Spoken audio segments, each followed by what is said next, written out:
Let's get started then with Leroy Neiman's sketches, buttressed by some photographic slides, which hopefully will show you how this fight took place. Now, that's the first one, round two. Ali, you felt completely in control.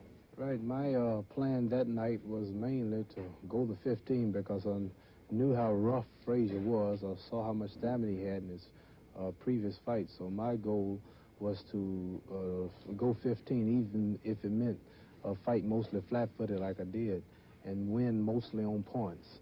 All right, but you have to do this. Part of the bizarre, curious proceedings of the whole evening was the fact that at this point, in a clinch with Joe, you are looking out at the crowd, laughing. Something we both did, which I think we shouldn't have done, and I think this had a bearing. As a matter of fact, I found out on my losing the decision was the clowning involved in playing with Frazier, where I should have been actually punching. We go to round four, and Joe is beginning to get to you. Now, this, as you can see, is the left to the hip area that you mentioned earlier. Right, mostly body punches is the only thing Joe really, I would say, last in effect the punches had on me, as far as soreness is concerned, was those hip punches there, and a couple of hard hooks to the head, which really shook me. But no face punches, hardly, as far as cuts or bruises. I was really surprised myself. I didn't have one scratch or one nothing but the swollen jaw. But what was the effect of those hip punches?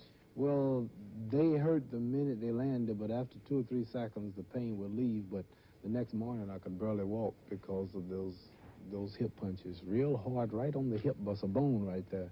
And you can feel it when they land. Now, this is round 8, and here, I thought, almost the most bizarre moment of the fight. You're back to the ropes for a solid 2 minutes. Joe pummeling you. What sense did this make? This may surprise you, but not one of those blows hurt, nor did one of them really land, nor did it take anything out of me. It took a lot out of Joe as far as punching is concerned, and then when you can almost just stand there for 2 minutes, this is a mental thing I use it on Chivallo. When you just stand there and let a man just take all his shots, just let him go crazy, and don't do nothing, this hurts a fella inside. It kills him, makes him say, well, if he can just stand there for 2 minutes and let me punch and can't do nothing, what am I going to do if he start moving and start fighting back? And it takes a little out of fight. But that slide refutes you. It didn't take anything out of Joe because as round 8 ended, Joe waved his hand at you in apparent mock contempt. Right. Well, that's what I was doing for the past 5 or 6 rounds, and one round he did it, and that's the round they showed here on TV. But this is just something that both of us did, and I'm sure his trainers and advisors told him, and I'm sure that if I'd listened to mine, I wouldn't have clowned and did the things that I did. Let's pick up then with round 9. That was probably your best round of the fight, Ali. Well, I really don't know. I'd have to look at the films again. It's hard to really tell by drawings, but films actually show how many times I hit him and how many times he hit me. And overall, of the 15 rounds, I could tell. Well, this slide, I think, is expressive, Muhammad. This was when you captured him with that straight right, and it was at that one point in the fight that Joe seemed staggered. The knees, perhaps, wobbly, the legs a little bit rubbery. As I said, drawings and picture can only show one punch. I think I landed about a flurry of 9 or 10 punches in this thing here.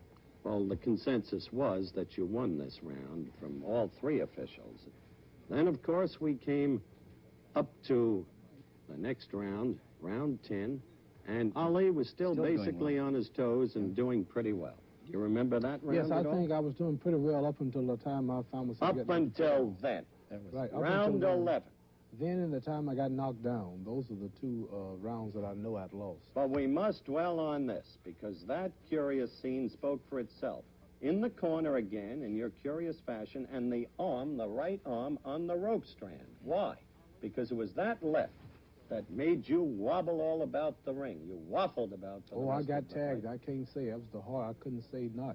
Why were you in the corner with your arm on a rope strand? Well, mainly everything that I did was my battle plan to go the distance where I could lose if I did have to lose, it was a decision, see.